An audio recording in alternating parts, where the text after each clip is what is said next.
So you mentioned the movie where you were portrayed by Gerard Butler in a random, completely unassociated topic. I actually met the guy years ago when he was acting in the movie 300, a little bit before Yep. the Machine Gun Preacher days.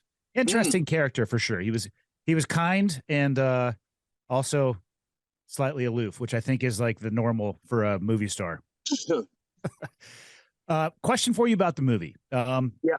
And doing a little bit of prep about, for the show there. And this is always the case on the internet. There is, I don't even want to say that it would be called criticism, but they say that some of the aspects of the story were a little bit overblown would be the word that they would use, specifically when it Yeah. came to the role that you played in defending the orphanage. And I just wanted to give you the opportunity to set the record straight about any of that criticism.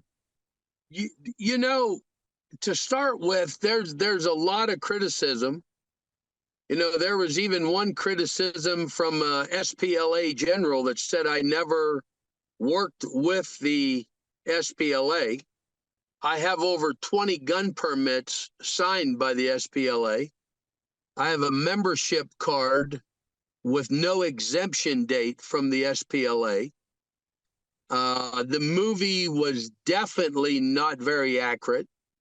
The truth is, and SPLA commanders will vouch when I say this, the LRA attacked the orphanage 3 times, and they could never penetrate through a bamboo fence. So if somebody is saying the LRA never burnt the orphanage to the ground, that is absolutely right. But I don't know why Hollywood, see, once you sign on the dotted line, like right now, they're getting ready to do a part 2 Machine Gun Preacher, but it won't be called Machine Gun Preacher. It's a different name. That movie is going to be way more accurate because I held on to the script. But the first movie was probably, there was a lot of things in that movie that was not true, a lot. But as far as did the LRA attack the orphanage? Yes, 3 times. Did I fight with the LRA for many years? I even got written proof that I was in Operation Iron Fist with the UPDF, so there's nobody, the big people that were in that war fighting, none of them will ever deny that I was not boots on the ground. How are conditions there now in Sudan versus when you were first there in this battle that you were talking about? Okay, remember I'm in South Sudan. Yep. South Sudan is very unstable. It has never become stable, ever. Uganda is like the land of milk and honey. Uganda, I work about over 600 people on a payroll in Uganda. I have a lot of business going on there. My biggest business is I run an armed security company, and I've had that security company for nearly 16 years. But South Sudan is still very unstable because of the war that's going on right now, a very serious active war in Sudan.